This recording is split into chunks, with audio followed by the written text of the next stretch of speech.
Ele vem desenvolvendo seus MBAs, né? Em seguida criou o seu mestrado profissional em sistema de gestão e agora o doutorado em sistema de gestão. Estamos convidando para essa palestra, né, a nossa pesquisadora, a pesquisadora Isabela. A pesquisadora Isabela, ela faz pós-doutorado no doutorado em sistema de gestão sustentável do laboratório do LATEC, é orientada pelo professor José Rodrigues, vem colaborando conosco aí no desenvolvimento da ciência, na divulgação da ciência, né? A nossa pesquisadora é graduada em Economia pela PUC de Campinas, fez seu mestrado e seu doutorado em Engenharia Mecânica pela Unicamp, né, como eu coloquei.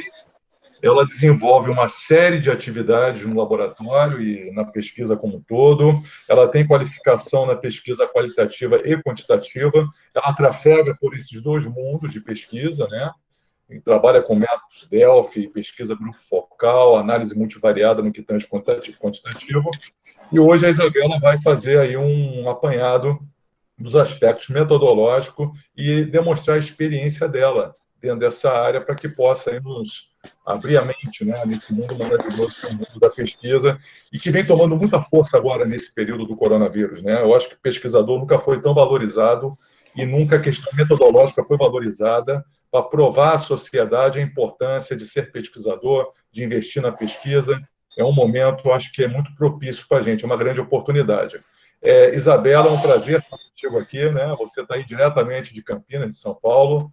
Né? Ontem conversamos rapidamente, eu falei que o Rio de Janeiro estava fervendo a 30 e tantos graus, você falou aqui está mais um pouco fresquinho, eu fiquei até com inveja. Né?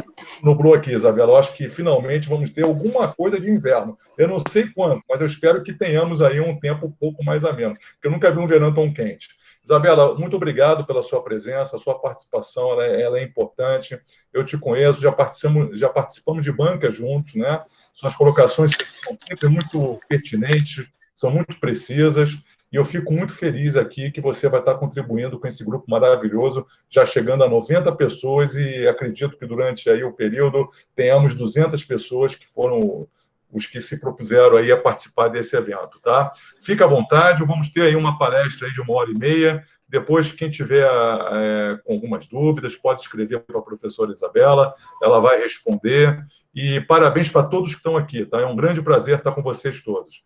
Isabela, por favor, é contigo agora. Um forte abraço e sucesso. Beleza, Júlio. Obrigada aí, agradeço o convite. Trabalho com o Quelhas aí, com o pessoal do LATEC já há alguns anos, desde o meu mestrado, e tenho feito aí grandes parcerias, grandes amigos, gosto muito de vocês. Agradeço o convite que vocês me fizeram, e eu preparei aqui uma pesquisa sobre metodologia e procedimentos de pesquisa, justamente para a gente poder debater um pouco aí sobre isso, sobre essas questões metodológicas da pesquisa. Por favor, só me confirmem se vocês estão me ouvindo bem e se vocês estão vendo aqui os slides, só para eu ter certeza. Perfeito, tá tudo certo? Beleza. Qualquer coisa me dá um toque aqui. Eu estou com o chat aberto, qualquer coisa me avisa. Então, pessoal, obrigada aí pela presença, pela participação de vocês. Como o Júlio comentou, meu nome é Isabela, sou pesquisadora, trabalho como pós-doutoranda aí do doutorado em sistemas de gestão sustentáveis. E a palestra que eu vou comentar aqui, conversar com vocês hoje, é sobre metodologia e procedimentos de pesquisa, principalmente buscando aí, visando a questão de publicações em journals de alto impacto, essa questão aí de qualidade de pesquisa que está cada vez mais sendo cobrada dos pesquisadores no Brasil e no mundo. Então, trocar uma ideia aí com vocês sobre as experiências que eu já tive, que eu venho tendo, né, nos últimos anos, sempre um aprendizado contínuo, né, cada artigo que a gente publica, que a gente faz, a gente acaba aprendendo mais. Então, apresentar aí para vocês um overview dessa área. Primeiramente, pessoal, só uma pequena apresentação em relação à importância da pesquisa no meio acadêmico, né? Então, a necessidade da gente sempre divulgar o que a gente estuda, o que a gente desenvolve no meio acadêmico, e isso cada vez mais sendo cobrado. A obra científica, feita com procedimentos científicos, que eu vou explanar melhor para vocês aqui, para justamente o pesquisador poder transmitir as ideias de determinado assunto, transmitir aí o conhecimento que ele está desenvolvendo na academia, tanto para outros pesquisadores, como mesmo membros aí da sociedade, pessoas de empresa, enfim, ter uma troca de conhecimento aí, a publicação tem esse objetivo. Mas para isso, um ponto muito importante é a questão, o caráter metodológico, o caráter de fazer uma pesquisa científica para fazer esse desenvolvimento, né? Seguir procedimentos metodológicos corretos. Pessoal, eu vou disponibilizar a apresentação depois, fiquem tranquilos, só peço para vocês evitarem dúvidas aí no meio da apresentação para eu conseguir focar, mas depois eu abro para a gente tirar dúvida. Eu vou mandar a apresentação para vocês, tudo certinho, tá bom? Então, essa questão aí de uma pesquisa sempre com um método científico por trás, seguindo essa metodologia, uma metodologia por trás justamente para dar robustez, para dar qualidade para a pesquisa. Então, eu até usei aqui a referência do professor Kaushik ao longo da apresentação em alguns pontos, justamente para puxar essa questão da importância de procedimentos metodológicos na engenharia de produção, que entra tanto o mestrado quanto o doutorado em sistemas de gestão aí do LaTeX, eles focam muito nas áreas que a engenharia de produção abrange, então, aí usando até como sinônimo engenharia de produção e gestão. Primeiramente, eu destaco aqui para vocês uma definição do que é uma pesquisa. Então, para chamar de pesquisa, um procedimento precisa ser racional e sistemático e ter como objetivo proporcionar respostas para problemas de pesquisa propostos. Então, a ideia é que você, a partir de um tema, com informações sobre um tema, você identifique ainda gaps de pesquisa, né, lacunas que precisam ser preenchidas naquela área de conhecimento, e para isso você vai utilizar um procedimento racional e sistemático, todo embasado aí na literatura, para você conseguir responder a esse problema. Então, basicamente, grosso modo, aí, pesquisa é basicamente você conseguir fazer esse desenvolvimento desse trabalho de forma racional e sistemática. Esse é um ponto muito importante. Então, para fazer uma pesquisa, quais são os principais critérios aí para a gente pensar em uma pesquisa quando a gente pega um trabalho de mestrado, de doutorado, ou mesmo um artigo científico?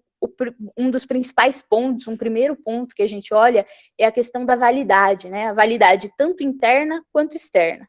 A validade interna é basicamente você ver se o que a pessoa fez realmente permitiu que ela chegasse àquelas conclusões. Então, se existe um alinhamento entre o que foi desenvolvido do trabalho e o que efetivamente foi concluído desse trabalho. Essa é a validade interna, um objetivo alinhado com os métodos e o que foi feito nessa pesquisa realmente permitiu chegar àquelas conclusões. A validade externa, por sua vez, é basicamente a questão de você poder generalizar os achados da sua pesquisa. Então, eu até vou comentar com vocês mais para frente a questão da dificuldade que a gente tem de fazer essa generalização quando a gente usa amostras não probabilísticas, que é basicamente quando a gente escolhe os respondentes. Quando todos os respondentes possíveis não têm iguais chances aí de serem escolhidos, né? Então, esse é um ponto que você pode fazer pesquisas com amostras não probabilísticas, mas isso precisa ser apontado na limitação do seu trabalho, que a generalização daquelas conclusões, elas não podem ser feitas justamente por esse ponto, mas não deixa de ser uma contribuição importante que você pode fazer para a literatura, desde que você tome todos os cuidados aí em termos de procedimentos e métodos de pesquisa. Outro ponto importante em relação à validade de uma pesquisa é ela ser fidedigna, ou seja, um pesquisador que leia seu procedimento metodológico, leia os métodos que você escreveu, como você desenvolveu, né, sua pesquisa, que esse pesquisador consiga replicar essa pesquisa. É lógico, replicar exatamente igual à sua pesquisa não vai ter aí um caráter inovador, ele não vai conseguir publicar, mas a ideia é que, com as informações que você deu, com a forma como você explicou seu método, um pesquisador seja capaz de replicar, ou mesmo usando outra amostra, né, em outro país e tudo mais, ele possa fazer uma pesquisa muito semelhante à sua. Então, isso é a questão da fidedignidade da pesquisa, que é muito importante você explicar muito bem o que você fez, quais foram os pressupostos que você usou, quais foram as escolhas que você fez. Às vezes você tem uma série de opções em uma pesquisa e não necessariamente uma está certa ou outra está errada, mas é importante que você deixe claro quais foram as escolhas que você fez. A questão da mensuração aí, as observações, elas precisam ser precisas e replicáveis, né? Então, a forma como você fez a mensuração das observações precisam ser precisas e replicáveis, justamente para garantir essa qualidade da pesquisa.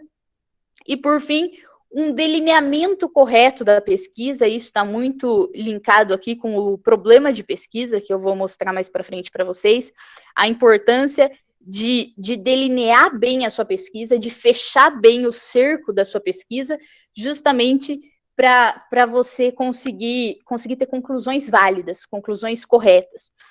Então, essa questão da qualidade da pesquisa, ela precisa ser muito bem pensada, tanto antes de você fazer, quando você está planejando fazer uma pesquisa, mas também quando você fecha um artigo, você fecha uma dissertação, você lê ali do começo ao fim e vê se você está garantindo isso. Se realmente o que você propôs fazer, você fez, se o que você concluiu está de acordo com o que você tem. Então, esses são pontos muito importantes para você considerar ao longo de toda a sua pesquisa.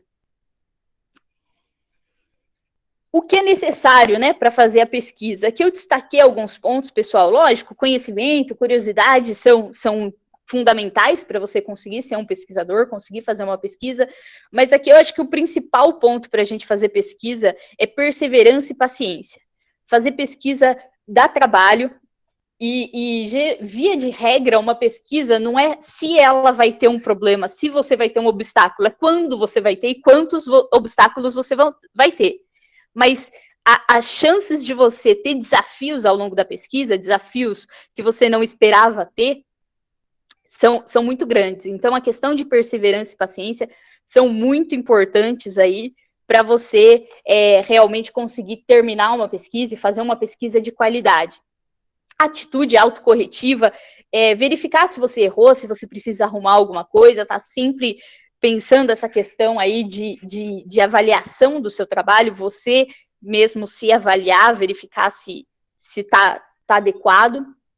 E confiança na experiência, pessoal. A importância de você confiar e procurar pessoas experientes para te ajudarem.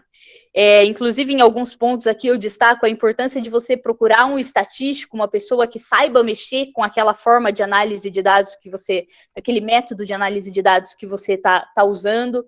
Você procurar um pesquisador mais experiente para trocar ideia, por mais que ele não vá necessariamente participar da pesquisa com você, mas sempre que possível aí ter uma equipe de pesquisa que possa te dar apoio. Fazer pesquisa não é uma coisa simples e ter a ajuda de pessoas experientes é muito importante, né? O apoio aí do orientador, de uma rede de contatos que seu orientador tenha. Então, isso tudo é muito importante para você fazer uma pesquisa.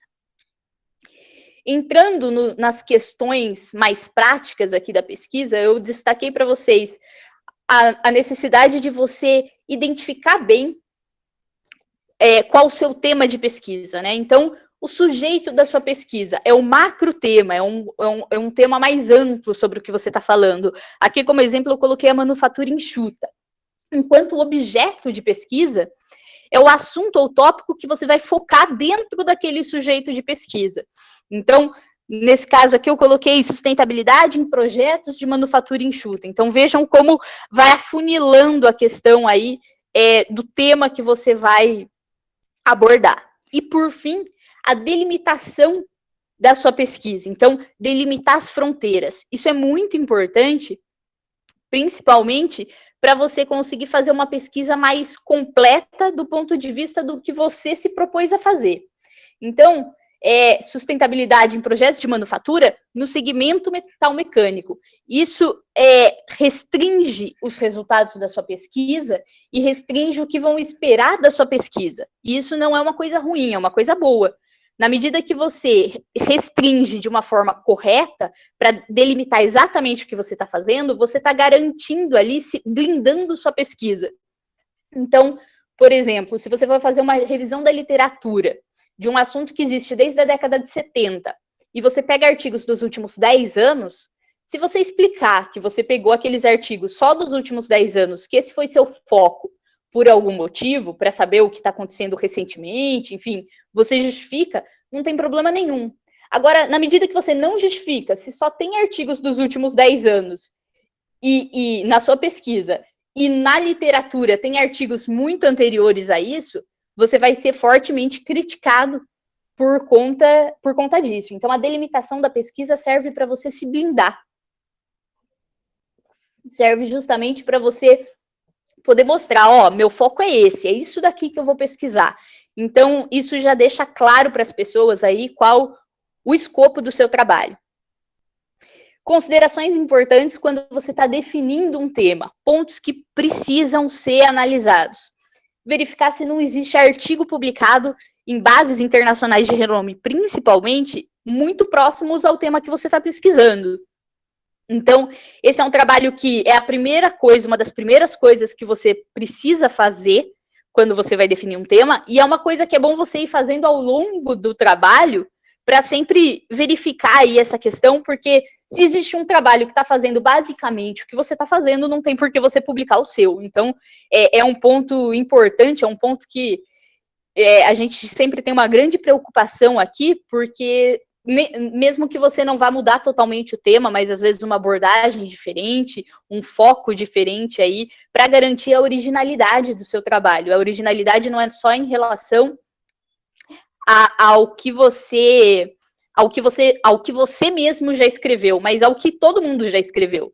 Na literatura tem que ver se não tem nada muito próximo aí, muito semelhante ao que você está fazendo. Outro ponto importante, verificar a disponibilidade de boas referências bibliográficas. O tema pode ser muito bom, mas às vezes a falta de referências bibliográficas para você discorrer sobre o tema e fazer toda a revisão da literatura, fazer toda a base teórica que você precisa, essa falta de disponibilidade pode atrapalhar muito e até impedir sua pesquisa. Então, é uma busca importante também para ser feita durante a definição do tema.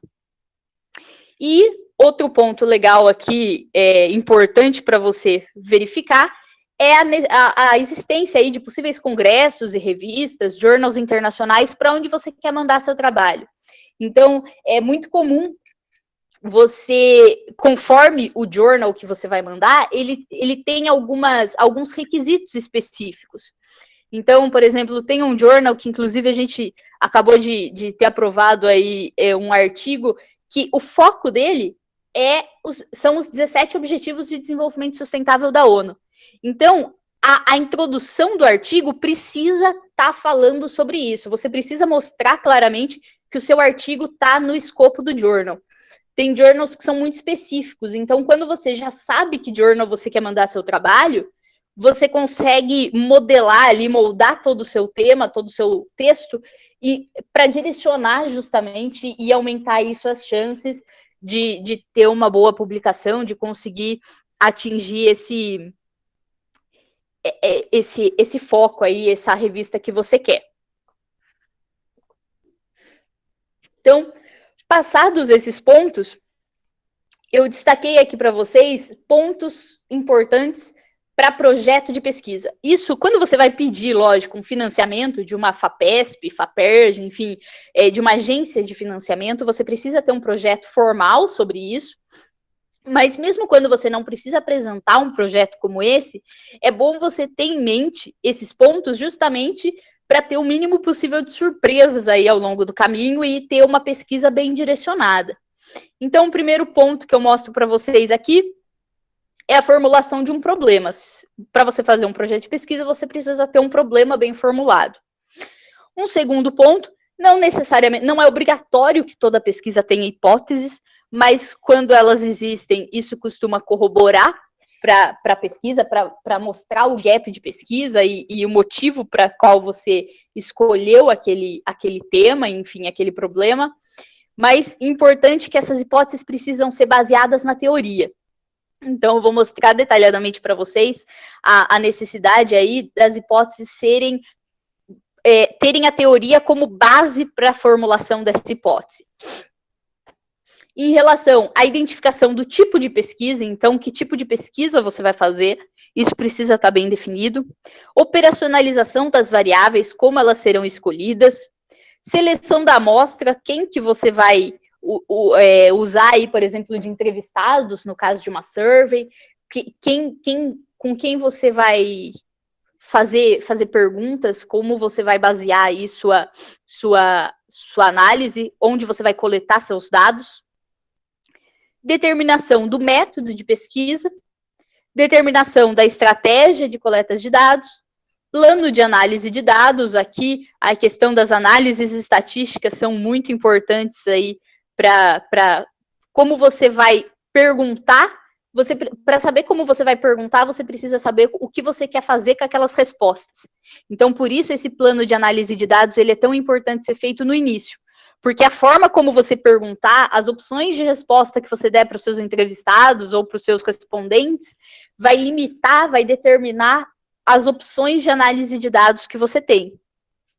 Cronograma de execução e orçamento. No caso, você vai fazer um mestrado, você sabe que você tem 2 anos ali para fazer tudo, então você precisa organizar bem sua pesquisa para conseguir terminar a pesquisa em tempo. E definição, enfim, de recursos humanos, materiais, o que você vai precisar para fazer sua pesquisa. Então, esses são os itens aí, grosso modo, de um projeto de pesquisa. Eu vou detalhar aqui para vocês os principais pontos em relação a isso. Primeiro ponto que você precisa determinar é, logicamente, o problema de pesquisa, que vai justamente direcionar e nortear a sua pesquisa. É essa a sua base de pesquisa, esse vai ser seu foco da pesquisa, né? O problema de pesquisa precisa estar explícito, claro, compreensível e o mais operacional possível. Então, a questão é justamente você poder, com o problema de pesquisa em mente, que você vai fazer a busca se é um tema original, se é um problema de pesquisa original, e é ele que vai tornar seu trabalho individualizado. Esse é o ponto de originalidade do seu trabalho, está aqui, está nesse problema de pesquisa, em como você vai usar seus conhecimentos aí para responder esse conhecimento de pesquisa. Para fazer essa formulação de problema de pesquisa, você precisa se importar e considerar muito bem esses seguintes pontos. A viabilidade, então, eu consigo resolver de forma eficaz esse problema de pesquisa com uma pesquisa? Um mestrado tem 2 anos. Em 2 anos eu consigo fazer uma pesquisa que eu vou responder esse problema de pesquisa? Então, ter isso em mente da questão da viabilidade. Relevância.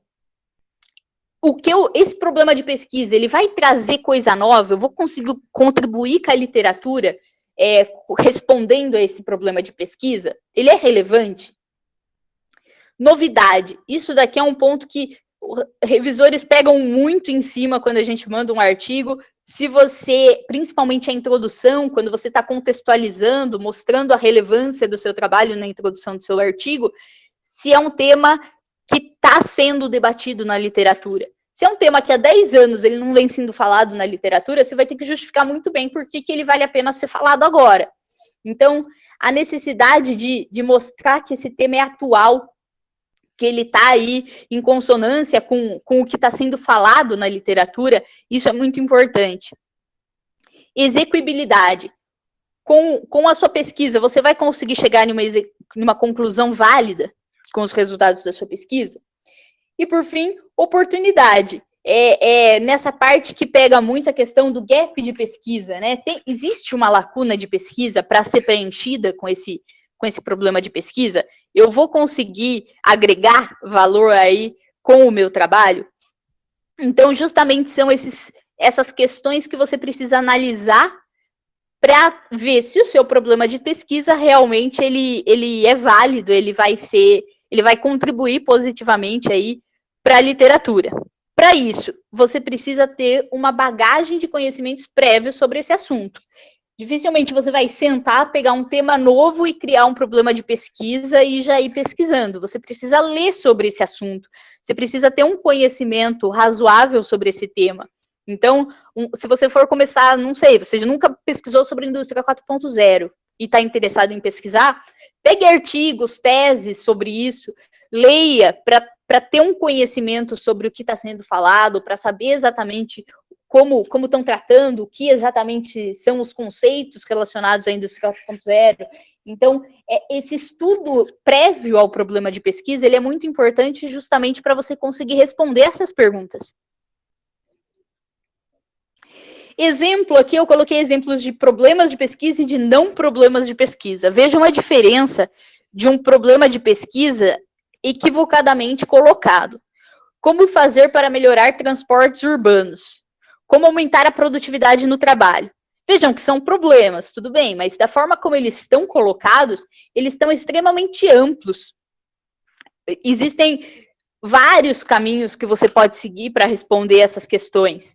Então, você não consegue uma delimitação clara do que você vai pesquisar, e você, assim, é uma janela de vidro para os revisores tacarem pedra aí no seu problema de pesquisa. Ele está muito amplo, ele está muito sem foco. Então, vejam a diferença entre o problema de pesquisa de como fazer para melhorar transportes urbanos para o problema de pesquisa. A implantação do sistema de rodízios nos grandes centros urbanos contribui para a melhoria do trânsito. Então, é um ponto de interrogação, né? Eu falei como se fosse uma afirmação, mas a questão vejam que o foco dele é o mesmo, o macro tema continua sendo o mesmo, problema no trânsito, mas esse problema de pesquisa está extremamente focado em um ponto específico. Então, as pesquisas, você não vai fazer uma pesquisa que vai resolver um grande problema, ou que vai resolver todos os problemas do mundo. E isso é importante você ter em mente. Sua pesquisa, ela vai resolver, ela vai contribuir para resolver um determinado ponto de um problema, uma determinada questão, e você tem que deixar isso muito bem claro, justamente para você ter toda essa defesa a seu favor. Então, existem milhares de outras formas de melhorar o trânsito em grandes centros urbanos. Existem, mas o foco da minha pesquisa é a implantação de sistema de rodízios, é verificar se isso contribui. Por que você vai fazer isso? Você vai ter que explicar no seu trabalho. A sua introdução, principalmente, precisa mostrar que você tem motivo para buscar esse problema de pesquisa. Você precisa defender o seu trabalho justamente na introdução. Então, além de focar esse problema, você precisa focar em um ponto que tenha todas aquelas questões, né, de relevância, de execuibilidade, enfim. O outro ponto aqui é a questão da produtividade. Então, a flexibilidade no horário de entrada dos trabalhadores contribui para o aumento da produtividade? Então, na sua introdução, provavelmente você vai buscar referências ali que falem que trabalhadores podem ter ali horários diferentes que eles conseguem render melhor. Então, a importância de flexibilização de horários de entrada e de saída para justamente conseguir fazer cada um focar aí no seu horário de melhor produtividade. E usando referências para isso, você vai fechar aí com um problema de pesquisa como esse, focando especificamente na flexibilidade do horário de entrada. Mas, indo mais para a nossa realidade, né? Eu peguei aqui um tema que o Turrone e Mello colocaram sobre responsabilidade social nas indústrias automobilísticas brasileiras, que é um tema ainda assim muito amplo. E aí, como problema de pesquisa, eles focam na questão de qual a percepção dos clientes das indústrias automobilísticas sobre as iniciativas institucionais de responsabilidade social realizadas por elas nos últimos 3 anos. Então, vejam como focou. Da indústria automobilística brasileira, você vai pegar só a percepção de clientes nos últimos 3 anos. Então, você conseguiu delimitar bem sua pesquisa, justamente para fazer essa blindagem do seu trabalho em relação a uma série de críticas que você podia sofrer aí sem necessidade. Então, o problema de pesquisa bem definido é um ponto fundamental do seu trabalho, e apesar de ser uma das primeiras coisas que você vai fazer, quando você termina o trabalho, é bom você sempre voltar nesse problema de pesquisa e averiguar se realmente ele está adequado, se ele está estruturado de forma correta, ver se o que você respondeu, a sua conclusão sobre aquilo está respondendo aquela pergunta. Então, esse é um ponto que você precisa sempre estar se questionando. Sobre as hipóteses, são aí respostas prévias aí que você vai testar. Importante que você baseie essa hipótese na literatura. Então, aqui no caso daquele exemplo da implantação de rodízios aí em grandes centros urbanos. A hipótese inicial que se faz é que sim, tomando por base o autor tal e o autor tal. Então, eu procurei na literatura, tem autores que defendem que isso vai colaborar, e com base nessa hipótese de que isso é bom, eu vou verificar se realmente eu consigo comprovar essa hipótese no meu estudo. Então, por exemplo, focando em 5 centros urbanos aqui, eu vou limitar depois na minha conclusão. Olha, para os centros urbanos que eu investiguei, para a amostra dessa pesquisa, sim, deu certo, funcionou. Os rodízios, eles realmente melhoraram o trânsito nesses 5 centros urbanos. Ou não, enfim. Você vai colocar aí sua pesquisa, mas focando bem justamente no seu ponto aí de análise. As variáveis da pesquisa, pessoal, é basicamente o que você vai usar para examinar, para analisar os dados. Então, pegando aqui como exemplo, eu acho que nesse caso aqui fica mais fácil da gente começar pelo exemplo. Se eu for fazer uma pesquisa sobre gestão de projetos em automação industrial, as minhas variáveis de pesquisa podem ser os 47 processos que o PMBOK difunde. Então, usando esses processos aqui, eu vou, por exemplo, desenvolver um questionário para usar em uma survey e depois fazer a análise aí estatística dos dados dessa survey. Então, as variáveis são basicamente os aspectos que você vai examinar, ou as propriedades aí do que você vai examinar. Você precisa ver, para decidir quais são as variáveis da sua pesquisa, você precisa fazer uma varredura na literatura. No caso aqui, se eu foquei no PMBOK, PMBOK é uma fonte aí tradicionalmente usada, é uma referência para o pessoal de mercado, né? Você vai conseguir respondentes que conheçam bem o PMBOK da sua amostra. Mas se você não tem uma referência como essa, se o seu assunto não tem, né, uma base única que você poderia utilizar, você pode precisar fazer toda uma revisão da literatura para elencar as variáveis aí, para realmente tabular variáveis a serem utilizadas no seu questionário. Então, tem todo um trabalho antes de aplicar o questionário que você precisa ter, e pensando sempre aí numa revisão completa, uma revisão sistemática, justamente para não chegar depois com o artigo pronto, um revisor falar para você, não, mas tem variáveis aqui que você precisava ter usado no seu questionário e você não usou. E aí você pode comprometer toda a sua pesquisa, toda a qualidade da sua pesquisa com isso. Então, preparar um questionário para uma survey, preparar uma pesquisa é muito importante você considerar essa questão, você fazer uma análise crítica muito forte se você realmente está usando, colocando todos os itens que precisam ser colocados, porque isso pode prejudicar em muito sua pesquisa.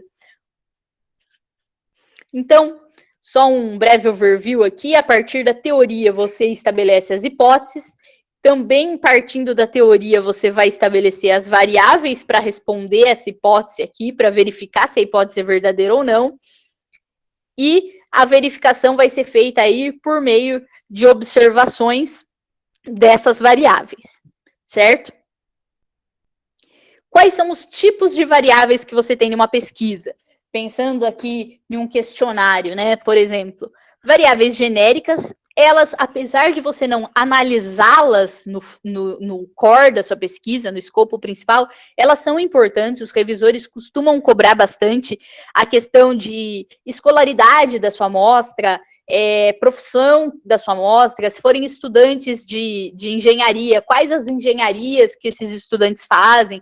Então, essa análise descritiva que você vai fazer com variáveis genéricas, elas são importantes para você caracterizar a sua amostra. Dentro da pesquisa também existem as variáveis independentes e dependentes. As independentes são aquelas variáveis que você vai manipular justamente para entender o comportamento da variável dependente. Então, são as variáveis que afetam outra variável. No exemplo aqui, eu coloquei para vocês variáveis que afetam a maturidade de células de produção que operam segundo a filosofia Lean. Então, por exemplo, aspectos relacionados à liderança, ter um líder ali que dá suporte aos funcionários, vai ser uma variável independente. Enquanto que a variável dependente vai ser, por exemplo, a própria maturidade, nesse caso aqui, a própria maturidade da célula de produção. Então, a variável dependente, ela vai ser justamente os fatores aí que você vai explicar, que você quer entender como funciona. Essas são as variáveis dependentes. Pensando aí numa equação de regressão, variável dependente seria o Y e as variáveis independentes seriam o X da sua pesquisa.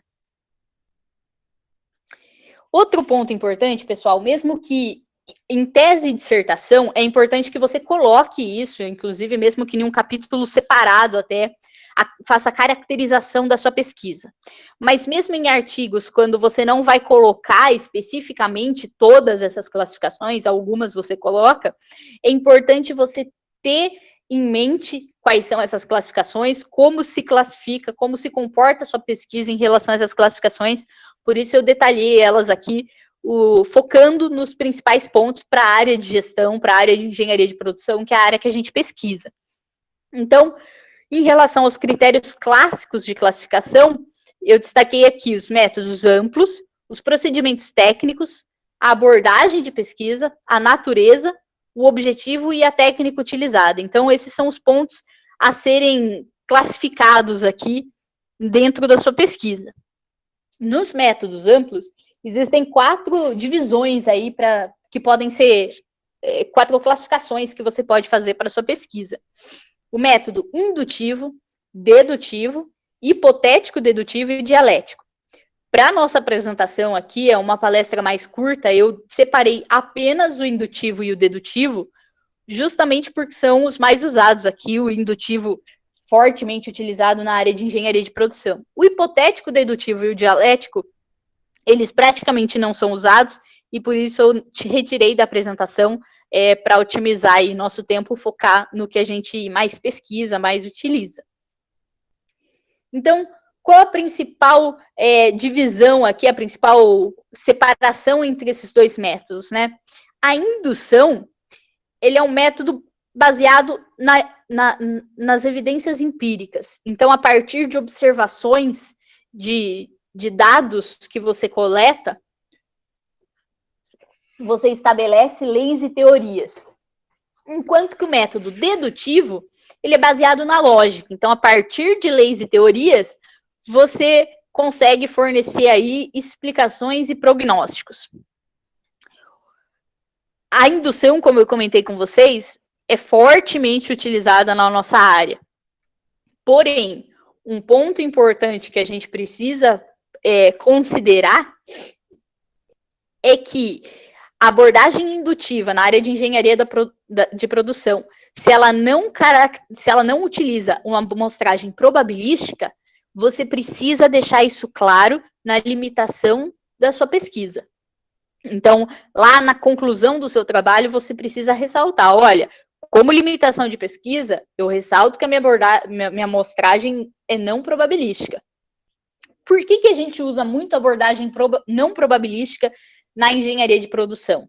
Um exemplo que eu tenho para dar para vocês. Se eu quero pesquisar sobre células de manufatura Lean, e aí, para fazer essa pesquisa sobre maturidade de células de manufatura Lean, eu preciso de engenheiros que trabalham com células de manufatura Lean. Essa foi a amostra que o perfil do respondente que eu defini que eu preciso para minha pesquisa.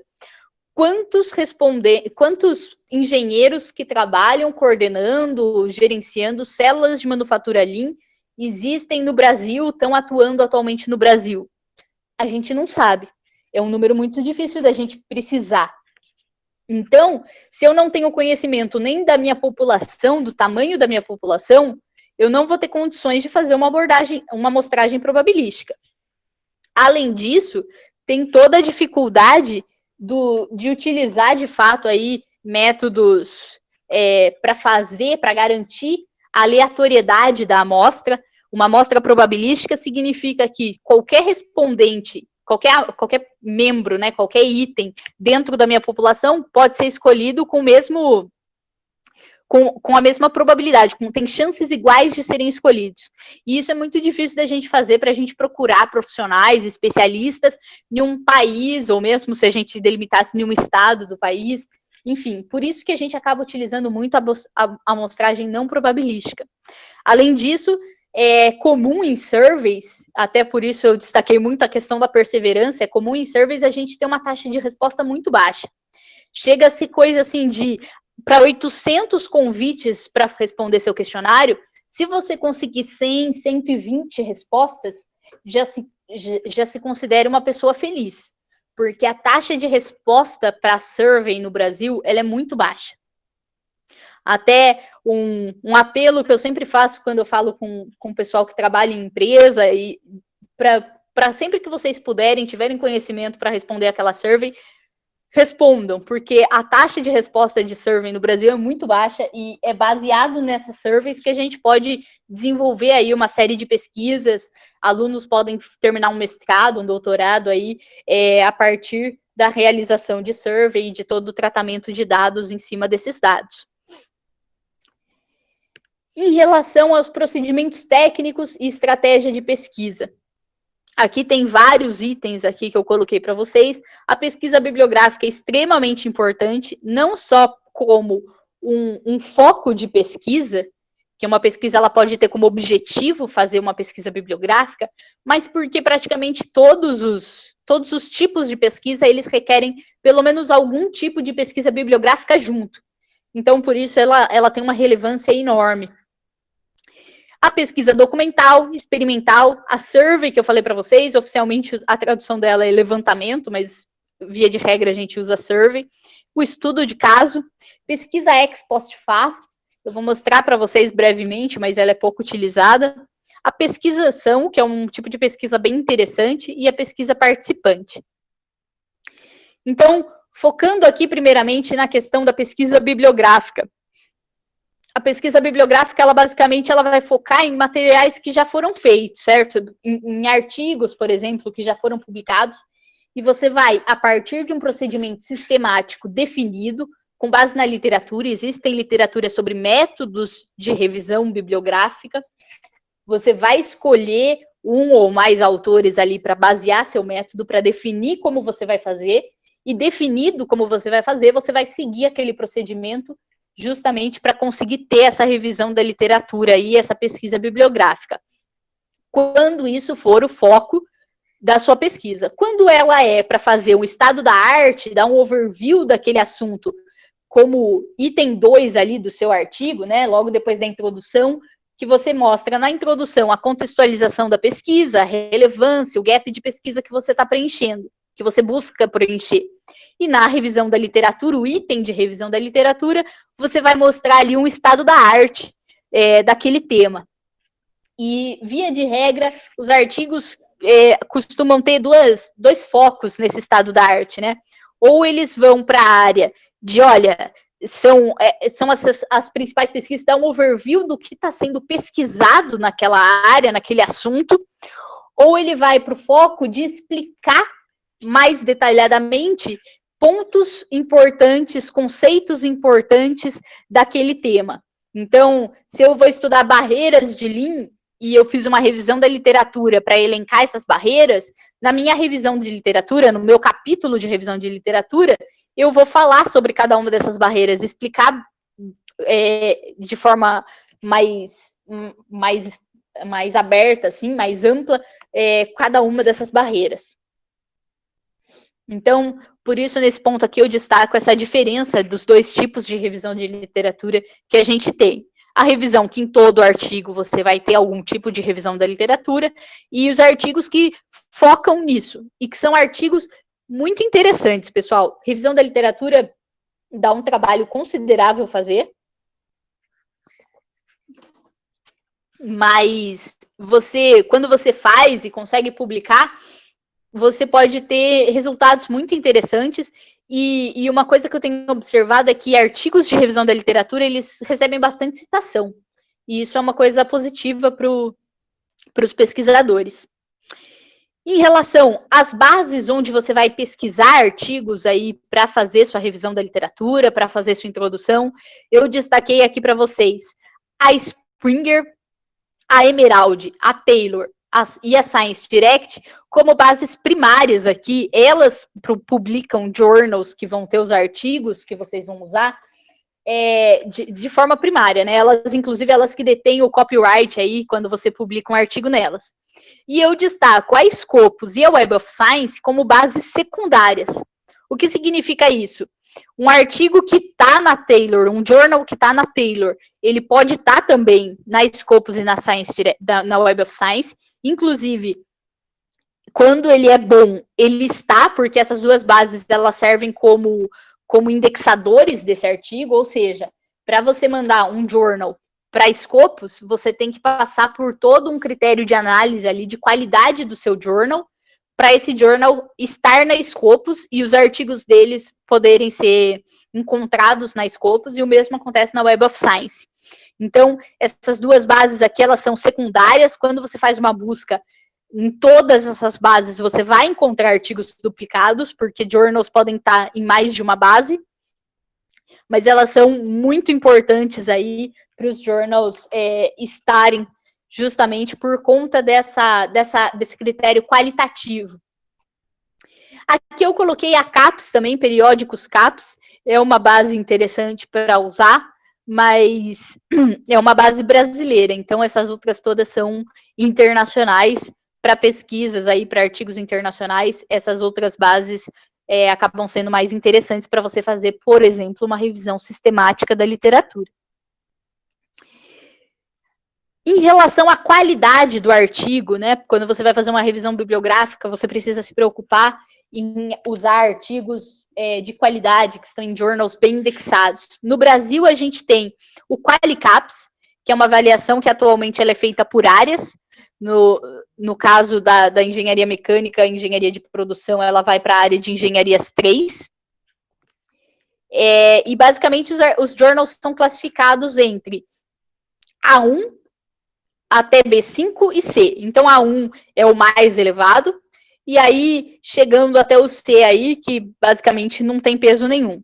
Isso está disponível na base Sucupira, vocês colocando ali no Google Sucupira, QualiCaps, vocês conseguem encontrar, e a nota que está atualmente, ela vale até o final do ano que vem. Os journals, eles são avaliados, tem essa avaliação por áreas na CAPES. Isso no Brasil.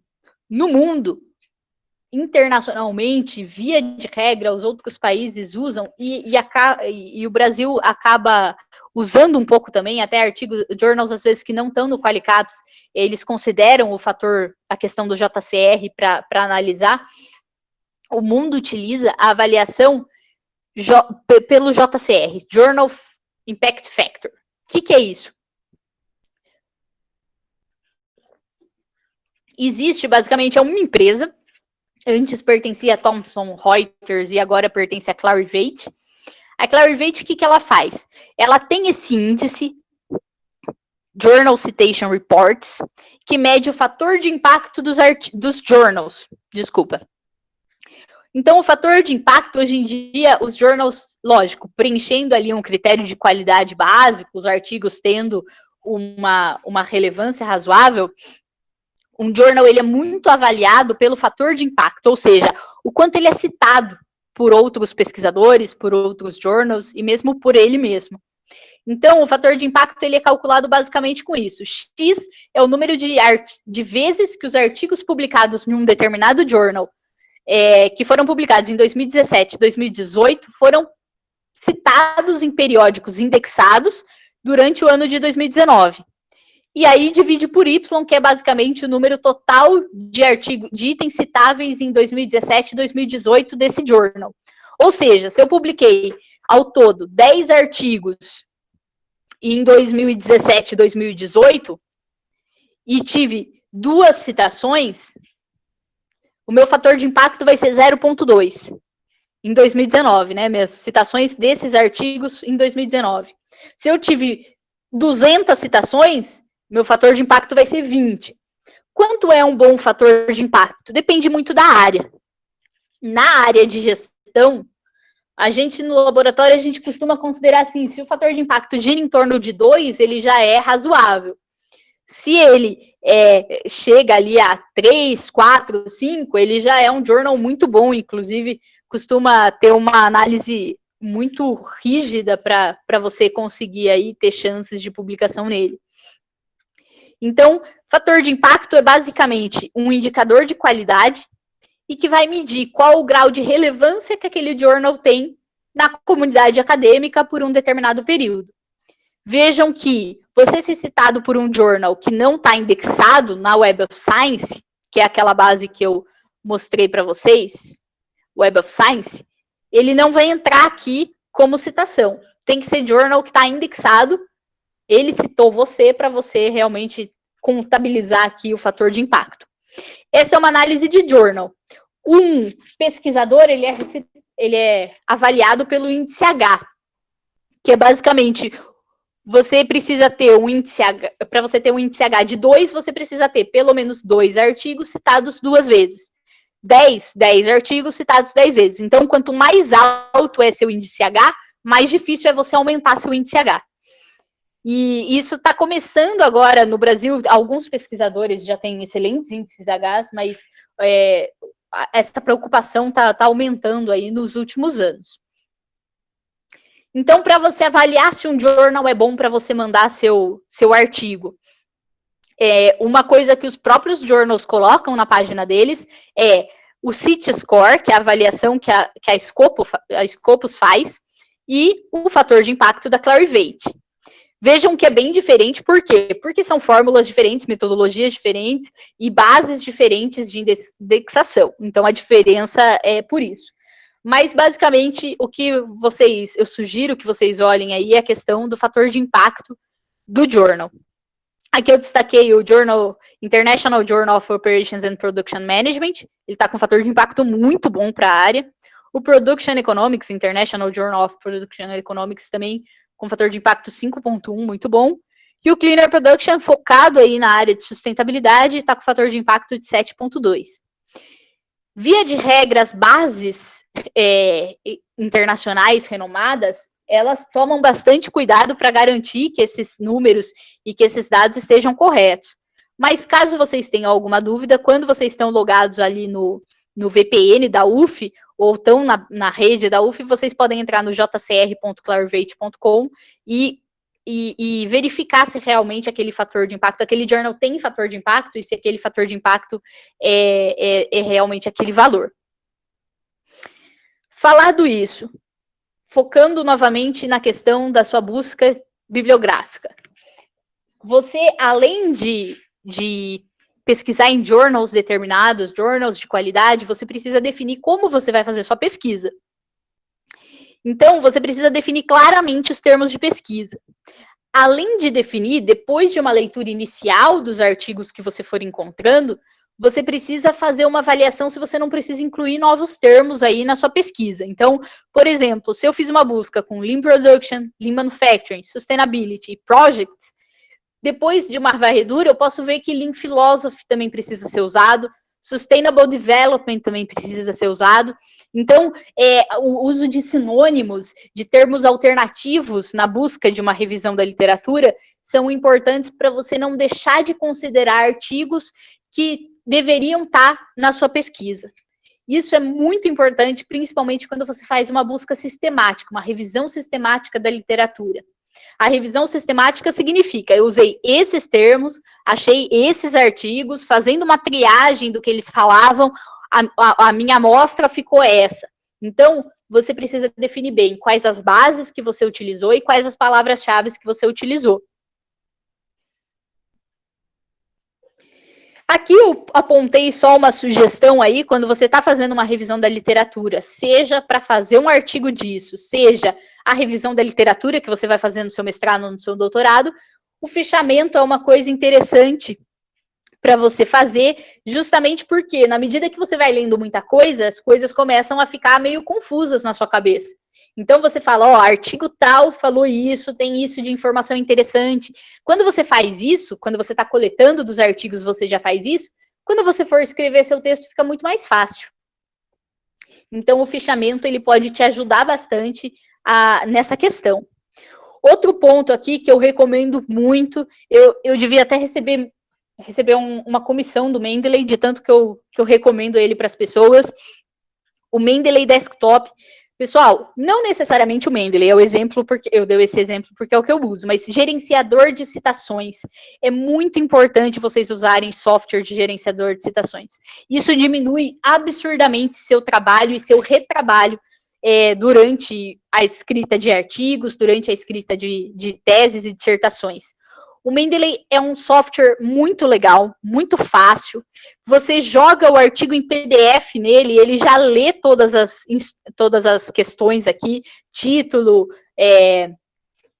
autores, ano, enfim, ele lê tudo. Se tiver tido algum problema, você pode abrir aqui, conferir, você pode mexer nele, e ele te dá todo o suporte aí para você realmente fazer a inserção das referências. E ele tem uma interface muito legal e que funciona muito bem com o Word. Então, você fazendo seu texto no Word, você vai lá em Insert Citation aqui, e ele insere a citação ao longo do texto, aquele entre parênteses, por exemplo, entre parênteses, Rampasso 2020, ele vai inserir. E lá embaixo, ele já joga a referência completa. E quando você muda aqui o estilo, por exemplo, cada journal costuma usar um estilo diferente. Você mudando o estilo aí, você já muda tudo, ele muda para você. Então, pessoal, é muito bom. No final do meu mestrado, eu descobri o Mendeley, eu refiz toda a minha dissertação, todas as referências no Mendeley, e eu não me arrependo. É muito legal, muito interessante. Tem outros, mas o Mendeley ele é totalmente gratuito e ele funciona muito bem. Eu costumo falar que ele é quase um membro da equipe, um membro muito importante, inclusive, porque absurdamente o Sérgio está falando aqui do Zotero. O Mendeley e o Zotero, eles são muito semelhantes. Inclusive, você estudando mais sobre eles, dá para você, inclusive, fazer edições no estilo, no site deles, enfim. Tem muita coisa aí, e tem muita coisa disponível no YouTube, em fóruns, dá para você aprender a mexer no Mendeley, assim, com facilidade. Recomendo que todo mundo use. Em relação... Aí, com o Mendeley, eu fecho a parte da pesquisa bibliográfica. Voltando aos tipos de pesquisa, pesquisa documental. Então, pesquisa documental é muito semelhante à pesquisa bibliográfica, mas tem a diferença de que são trabalhos, são textos que não receberam tratamento estatístico. Um tratamento analítico, com os objetivos de pesquisa. Exemplo, se eu pegar relatórios de sustentabilidade que as empresas disponibilizam nos sites. Isso é uma pesquisa documental. Então, é semelhante à pesquisa bibliográfica, eu preciso ter todo um procedimento de análise, de busca desses relatórios, mas é uma pesquisa documental, porque esses trabalhos não receberam esse tratamento analítico. Uma sugestão que eu dou quando a gente vai trabalhar com relatório de sustentabilidade é pegar aqueles que usam o padrão GRI, que é um padrão internacional, que dá uma série de diretrizes aí para as empresas fazerem os relatórios delas. Análise de relatório de sustentabilidade da publicação, e é legal porque você não tem esse problema de respondente, de survey, né, que o pessoal não responde e tudo mais, então é uma coisa que depende só de você, e tem dado publicações aí bastante interessantes a partir desse tipo de análise, e que são informações públicas. Você utiliza esses relatórios como se fossem aí, você não vai falar o nome das empresas, né, para não ter qualquer problema legal, mas você coloca aí, faz uma análise de setor, uma análise de área, uma questão específica ali da sustentabilidade que você analisa em tantas empresas, e está tudo disponível na internet. Então, é um tipo de pesquisa documental bem interessante. A pesquisa experimental, basicamente na pesquisa experimental, o pesquisador ele consegue influenciar as variáveis para conseguir fazer uma análise. Então, um exemplo para a área de engenharia de produção seria, em um laboratório, você analisar aspectos relacionados à ergonomia que podem influenciar a produtividade do funcionário. Então, é um experimento, né? Por isso que acaba sendo muito ligado aí à pesquisa, quando a gente pensa em pesquisa, um experimento mais controlável aí. É um tipo de pesquisa que pode ser feito na nossa área.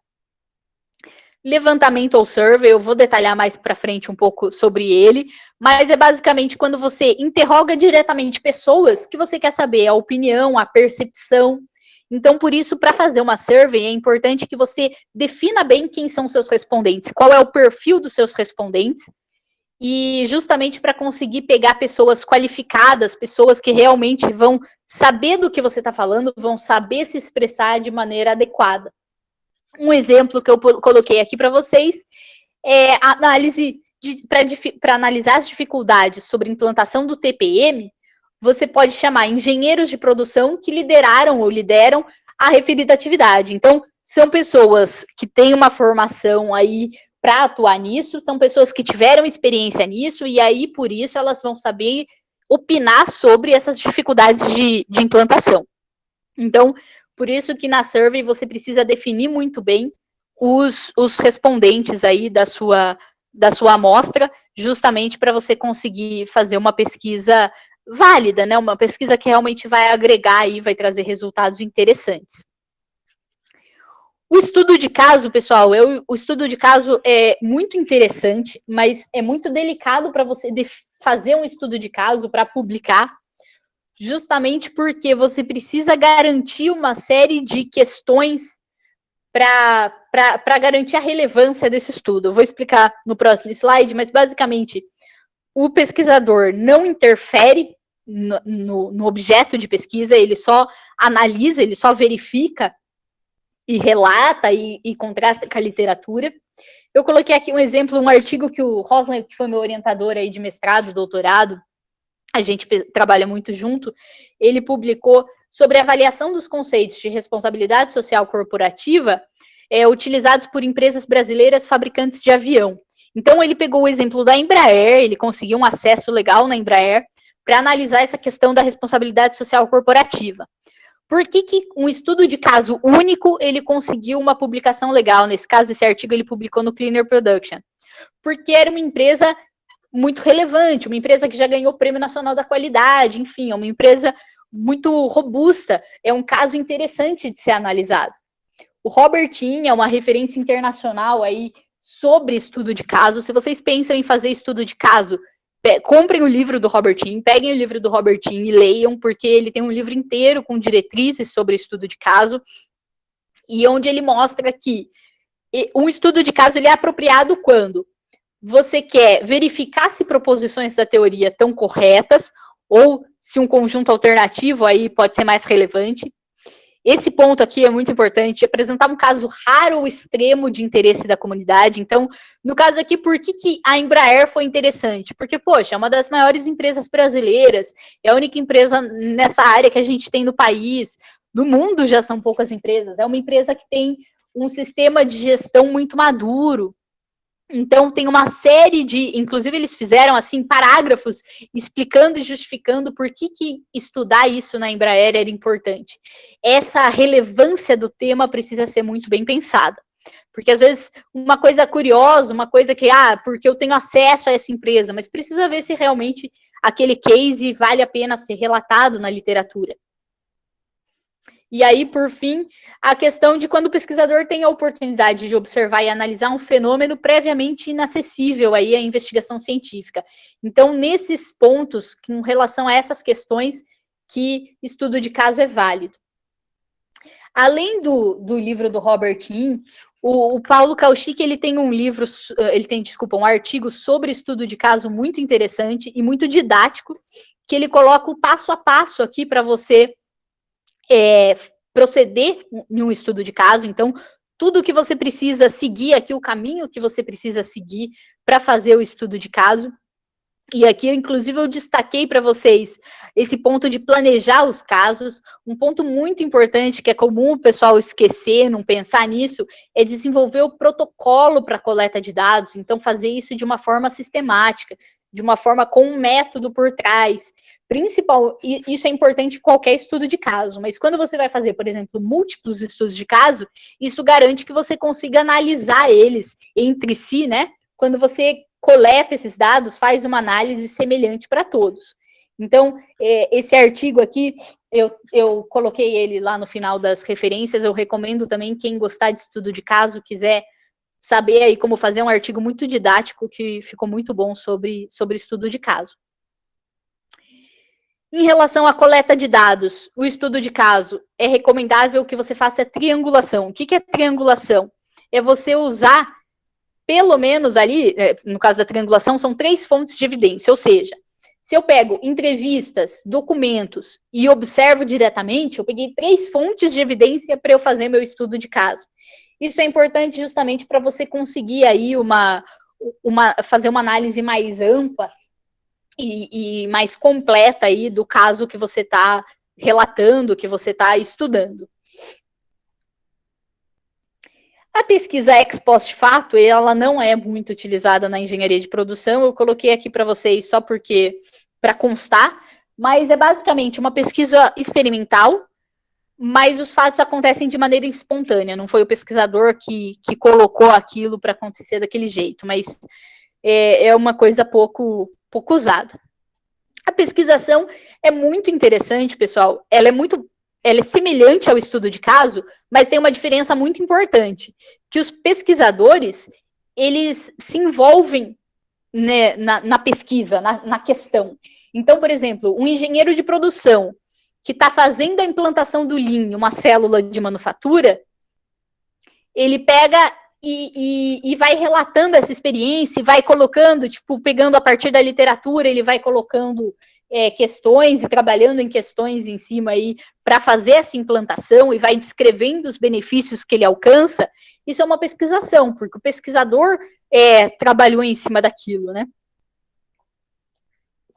É uma abordagem bem interessante, mas que precisa, novamente, ressalta a questão da metodologia por trás, de você ter todo um procedimento bem colocado por trás disso.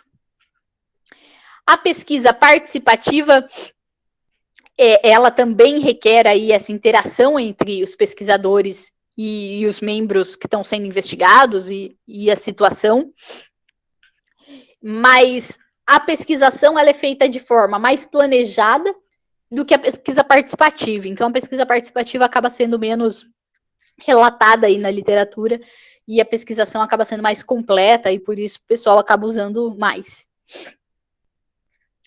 Em relação à abordagem do problema, pessoal, existem abordagem quantitativa, qualitativa e combinada. Muitas pesquisas acabam usando essa pesquisa mista, combinada aqui, justamente porque uma parte da pesquisa tem um caráter mais quantitativo e uma parte mais qualitativo. Então, exemplo de uma pesquisa puramente quantitativa, exemplo de uma pesquisa puramente qualitativa seria um estudo de caso. Então, você relata um caso, tudo mais, você pode até ter algum número, alguma análise quant aí, mas o foco dessa análise precisa ser qualitativo. Na análise quantitativa, você vai usar aí recursos matemáticos e técnicas estatísticas para analisar seus dados. Então, ela tem um caráter de medição muito forte, de quantificação dos resultados. Por que a gente acaba usando muito uma análise mista, né? Uma pesquisa mista, desculpa. Porque quando você vai fazer uma pesquisa acadêmica, você acaba precisando utilizar a literatura ali para se basear em um questionário, por exemplo. Então, quando você faz uma análise da literatura e coleta na literatura dificuldades sobre a implantação de TPM e relata essas dificuldades, é uma pesquisa qualitativa. Mas quando você pega essas dificuldades, transforma em um questionário e a partir das respostas que você recebe, você faz uma análise fatorial exploratória, você fez uma pesquisa quantitativa. Então, quando você junta isso em um mesmo artigo ou em uma dissertação, você fez uma pesquisa mista. Você usou uma parte qualitativa, uma parte quantitativa para fazer sua pesquisa final. E isso é muito comum aí em pesquisas quantitativas, elas acabam tendo um caráter misto, por conta dessa complementaridade.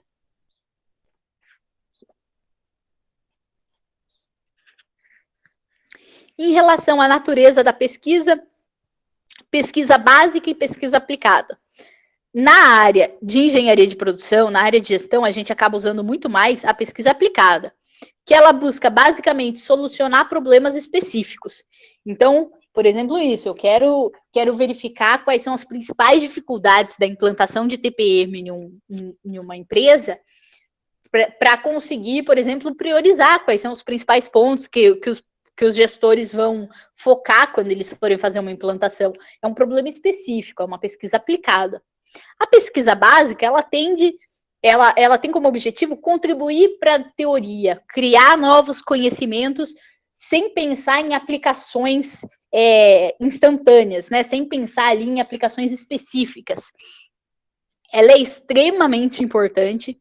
Um exemplo que eu gosto de dar é o sistema algébrico que o Boyle desenvolveu e que ficou, inclusive, por anos aí meio que esquecido, e hoje em dia ele basicamente é graças a ele que a gente tem o Google, ele dá base aí a toda uma lógica dos algoritmos e tudo mais. Então, pesquisa básica, ela, a priori, ela não tem uma aplicação, mas é graças às pesquisas básicas que a gente tem grandes desenvolvimentos aí na nossa área, em todos os tipos de área.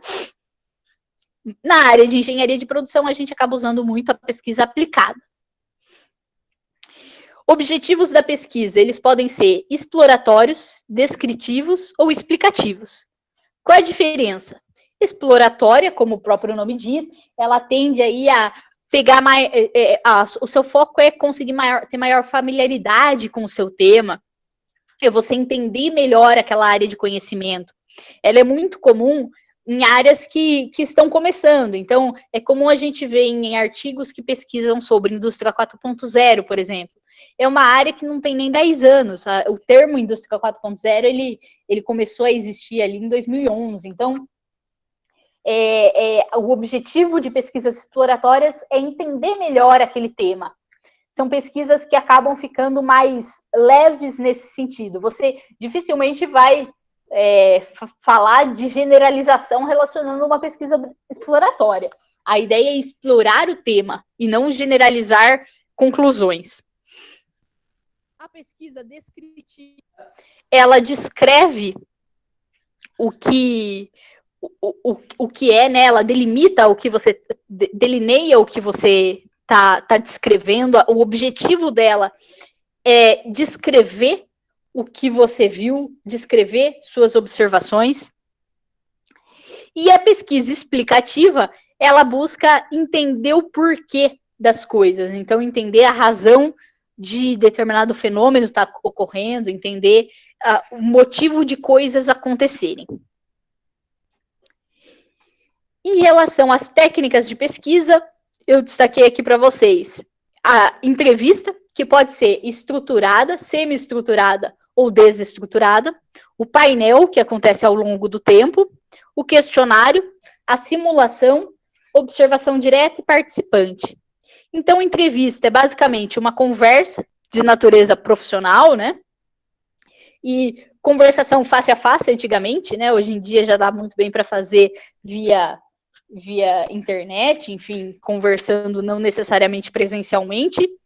E a diferença da entrevista estruturada para semi-estruturada e a desestruturada é basicamente a questão de que a entrevista estruturada, você se atém, o entrevistador ele vai se ater às perguntas do questionário, as perguntas ali que ele tem para fazer. A semi-estruturada, o entrevistado já vai ter maior liberdade para sair um pouco daquela pergunta específica. As perguntas podem ter continuações. E a desestruturada é quando simplesmente tem um tema ali para ser falado em torno daquilo, e aí o entrevistado tem toda a liberdade para discorrer.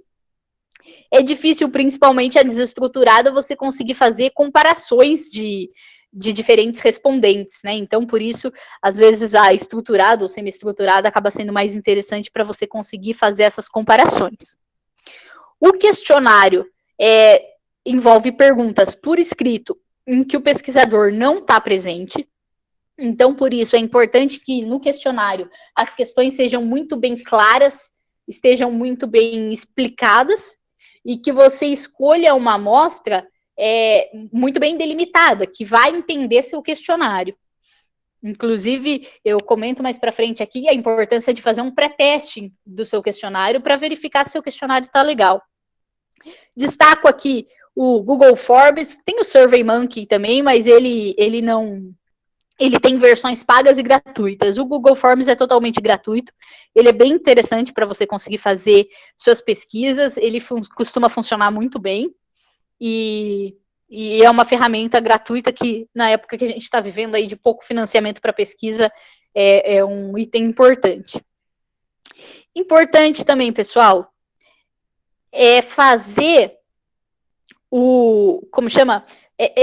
você limitar o tamanho do seu questionário para não deixar seu respondente entediado, né? Não deixar seu respondente cansado de responder. Os respondentes de survey, via de regra, eles estão fazendo ali um favor para você de responder, então cuidado com o tamanho do questionário, procurem se ater aí a no máximo 20 minutos, mas de preferência menos, para você conseguir uma amostra razoável. Em relação à simulação, é uma técnica bastante utilizada na engenharia de produção.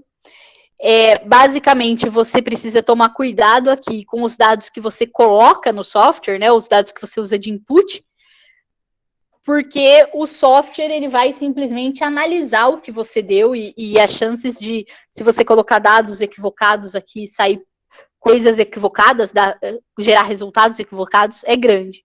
Então, eu destaquei aqui para vocês o Flexsim e o Vensim, são softwares interessantes para serem usados na área aí, para você usar para simulação. Em relação à observação direta versus observação participante. Basicamente, a diferença é que na observação direta, o pesquisador ele vai observar o objeto de estudo de maneira passiva, ele só vai olhar. E na observação participante, ele é parte dos eventos, né? Então, ele realmente participa ali daqueles eventos e por isso muda a nomenclatura. Em relação aos passos de uma survey, eu coloquei esses passos aqui porque é importante vocês terem em mente essas questões e seguirem esse roteiro para conseguir chegar em um resultado interessante. Então, primeiramente, o vínculo com o nível teórico. Você precisa ter uma boa base teórica para fazer a sua survey. Você precisa definir bem seu projeto, considerando as restrições que você tem, especificando o que você precisa, definindo a amostra-alvo, o método de coleta de dados, enfim, tudo isso precisa estar muito bem explicado.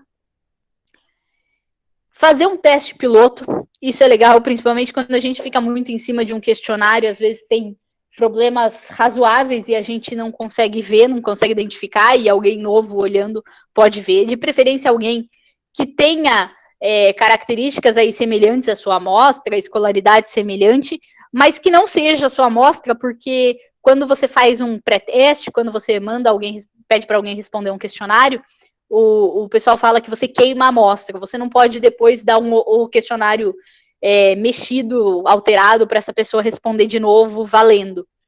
Então, quem você usar no teste piloto, você não vai usar na sua amostra oficial aí. O teste piloto serve basicamente para avaliar aí se está tudo certo, se você precisa fazer alguma melhoria no seu instrumento de pesquisa. Em relação à coleta de dados, durante esse período é importante você administrar esse levantamento e vendo se os respondentes estão respondendo para você, enfim, se está tendo dados faltantes, o que você vai fazer com esses dados faltantes, enfim, e avaliar aí a qualidade dessa medição, dessa coleta de dados. Análise de dados propriamente dita, que é onde você vai analisar a confiabilidade dos dados, por exemplo, por incrível que pareça, tem respondente que gasta um tempo para responder e responde o questionário inteiro 1, 2, 3, 1, 2, 3, 1, 2, 3. Daí uma análise de confiabilidade identifica que esse respondente não respondeu a sério. Então, tem alguns padrões, algumas questões aí que você consegue fazer análises e poder tirar aí outliers, que a gente chama, né? Além das análises estatísticas propriamente ditas. E, por fim, gerar relatórios aí e realmente escrever o artigo, o seu texto, com base nesses pontos, explicando cada um desses pontos, mostrando como você fez, o que tanto você fez. Aqui eu já falei para vocês, só comentando novamente a diferença, né, da amostragem probabilística para não probabilística. A não probabilística por julgamento, que é uma coisa que a gente acaba usando muito, precisa de um bom julgamento e estratégia adequada para você realmente ter aí pessoas que vão saber responder sobre aquilo, vão saber falar sobre aquilo. A amostragem probabilística, todos os elementos da população precisam possuir chances iguais de serem escolhidos. Então, por isso, a necessidade desse conhecimento da população, de quem é sua população, é importante para você conseguir fazer uma amostragem probabilística, e tem procedimentos corretos para você fazer essa seleção da sua amostra, enfim, para você garantir essa amostragem probabilística, você precisa realmente ter todo uma teoria por trás e se basear na literatura. Em relação à análise de dados, minha ideia aqui, lógico, não daria, né, para a gente detalhar muito sobre as ferramentas de análise de dados. Na área de gestão, de engenharia de produção, existem muitas possibilidades de análise de dados, mas eu destaco aqui para vocês a importância de vocês já definirem como vocês vão querer tratar os dados de vocês, analisar os dados de vocês, justamente para evitar retrabalho, evitar problemas maiores durante a execução da pesquisa de vocês. Um livro interessante, ele não se aprofunda muito em cada técnica, mas ele dá um bom overview, um bom primeiro contato aí de diversas técnicas. É o livro do Malhotra sobre pesquisa em marketing. Tem também no final dos slides a referência para vocês. É um livro bastante interessante para você verificar uma série de técnicas aí, quais são as possibilidades que você tem a partir do que você quer fazer, a partir do seu problema de pesquisa. Mas é importante que a técnica que você vai usar seja uma consequência dos seus objetivos, e não que você tenha um objetivo a partir da técnica que você quer usar. Então, tomem cuidado com isso, escolham bem a técnica de pesquisa que vocês vão utilizar, e isso pode influenciar bastante no questionário de vocês. Então, a forma como vocês vão fazer o questionário pode ser alterada aí a partir de como vocês vão querer tratar esses dados. Exemplos de técnicas de possíveis análises para vocês fazerem.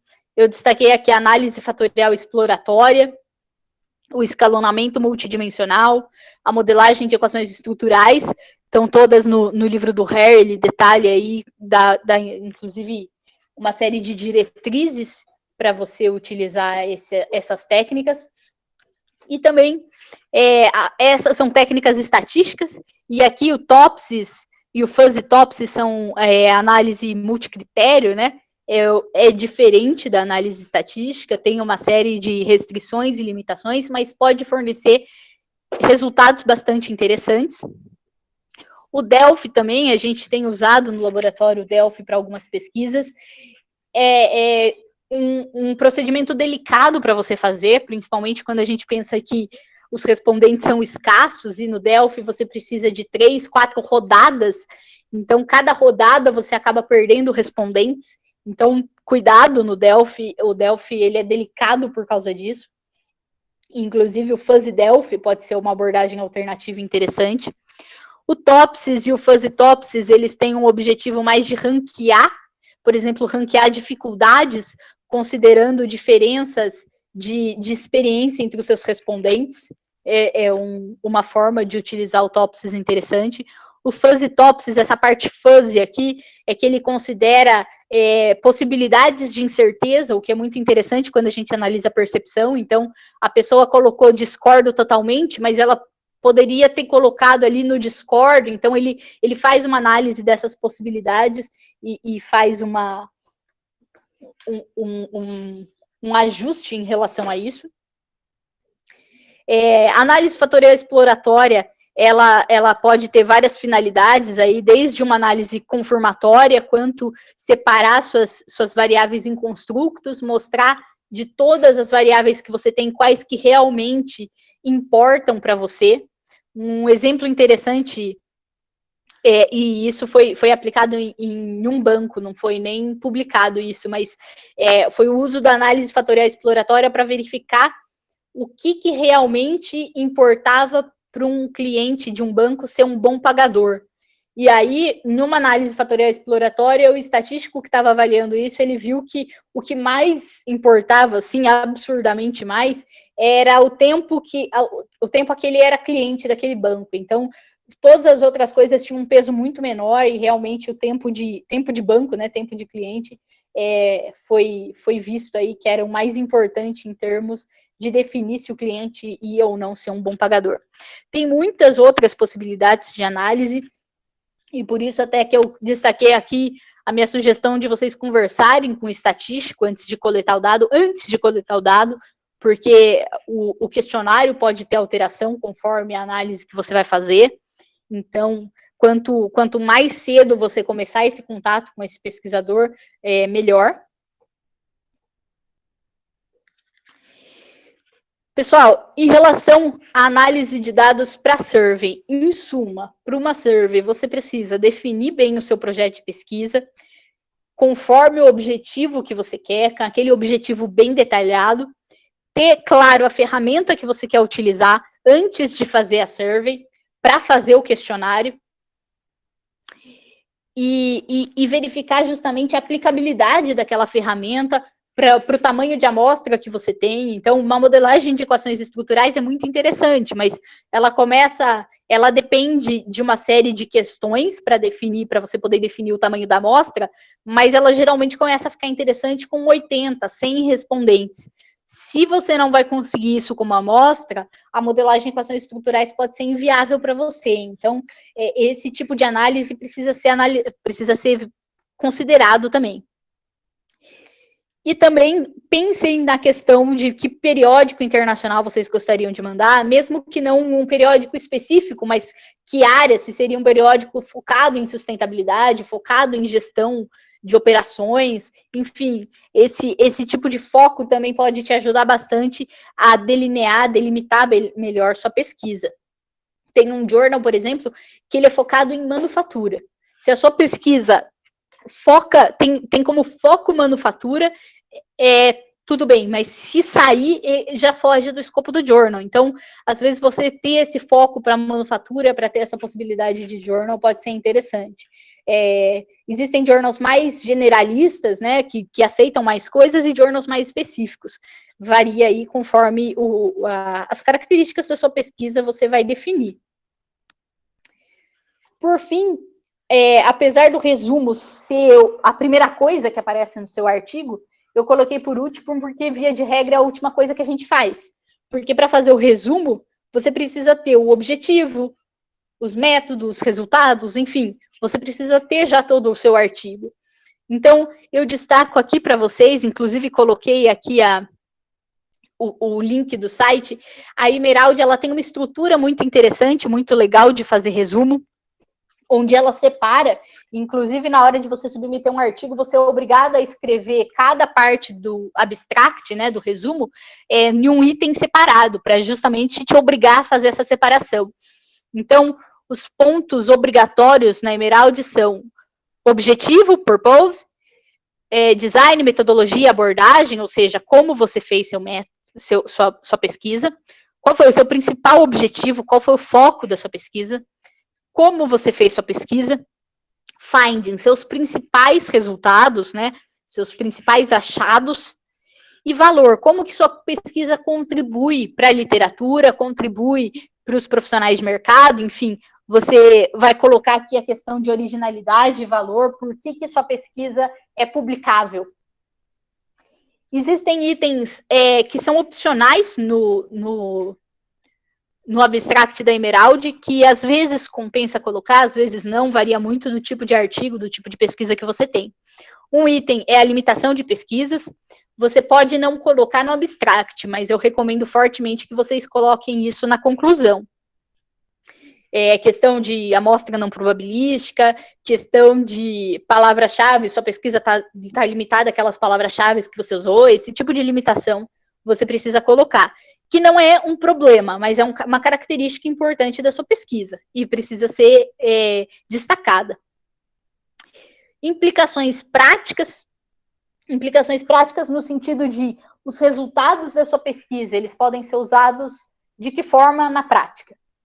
Implicações sociais, né, para a sociedade como um todo, aí, quais as implicações dos resultados da sua pesquisa. Sempre em relação a esses pontos aqui, focando nos resultados da sua pesquisa. Esse precisa ser o seu foco. Mas de itens obrigatórios são esses daqui. Inclusive, mesmo quando a gente não vai mandar um artigo para um journal da Emerald, a gente procura sempre fazer nessa estrutura para garantir que a gente vai lembrar de colocar tudo que precisa colocar aqui.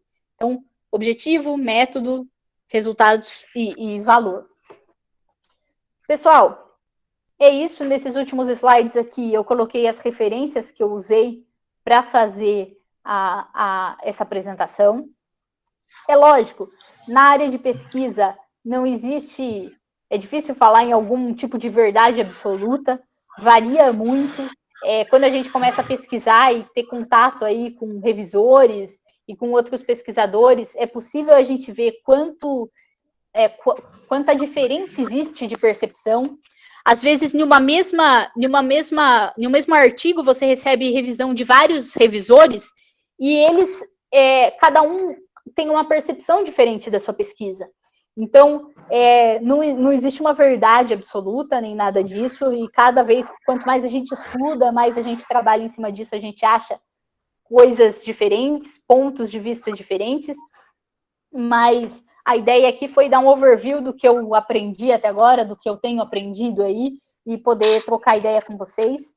Eu coloquei meu e-mail aqui, eu vou deixar a apresentação, eu vou deixar com o Leonardo, e caso vocês tenham alguma dúvida aí, queiram colocar ou agora ou por e-mail, fiquem à vontade, eu estou à disposição.